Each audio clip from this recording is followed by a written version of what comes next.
In this video, I'm going to talk about women's rights, and one of the things that I'm going to be asked immediately is, why in the heck would I talk about women's rights? Well, in a future video, it's going to become critical for you to understand about women's rights from this video, because you may not understand the context of what I'm talking about unless you watch this video. And I know I'm being kind of confusing here, but basically what I'm trying to say is this.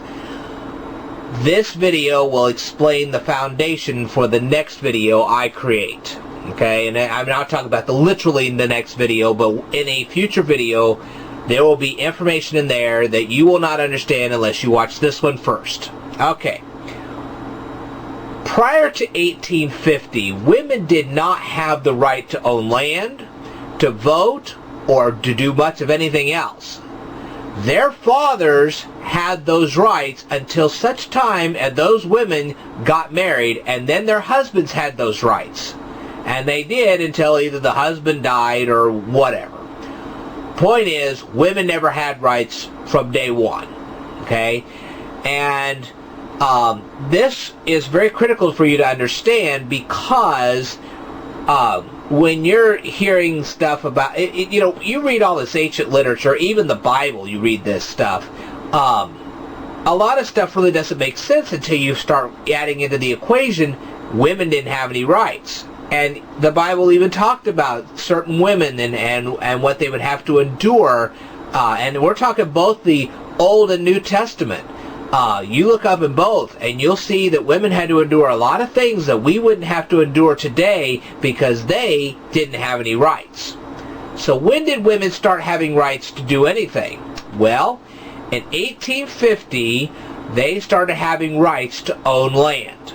Okay, this first started in the United States, then it caught on in England, and after a while, any country that was derived from Rome, Italy, started giving women the rights to own land.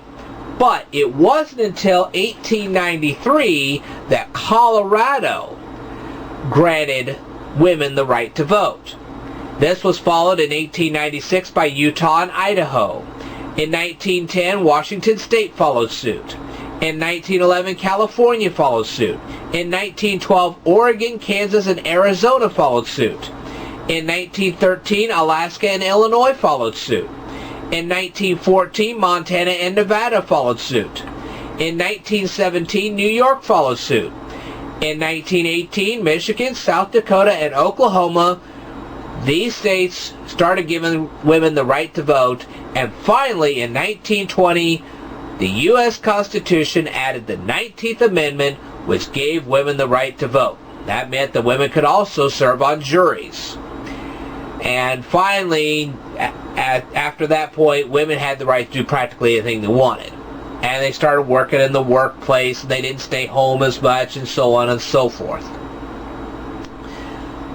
But it is because of this that alternative lifestyles, as you know them today, could have been not only perilous, but even fatal to have adopted back before 1850. Okay, it's that simple. You adopted a lifestyle like some of the people that do that kind of stuff today. Back then, it could put your family in serious jeopardy. It could kill people. And so when you're thinking about this, you need to think about, and it makes the Bible make more sense. And then not just the Bible, but other historical documents. It makes it more sensible. So you're thinking, okay, now I understand. There's one other thing I wanted to explain to you. There's a story in the Bible about the 5 loaves and the 2 fish. And you hear that there are these 5,000 guys listening to the sermon of Jesus at that point. Alright, here's the thing. These 5,000 guys were married. That makes about 10,000 people. Now, you give these 10,000 people at least 2 kids apiece. That makes a crowd of 20,000 people. That's why it was such a miracle. 5,000 people would have been a miracle enough, but now you're talking about 20,000 people plus. That was quite a crowd to feed. Now do you understand what the big deal was Jesus feeding people with just 5 loaves and 2 fish? There you go. Alright, I will tell you more in a future video. Do stay tuned, because there is going to be a video that will be a lot clearer to everybody if you've watched this one first. Alright, I'll tell you more in a future video, so stay tuned.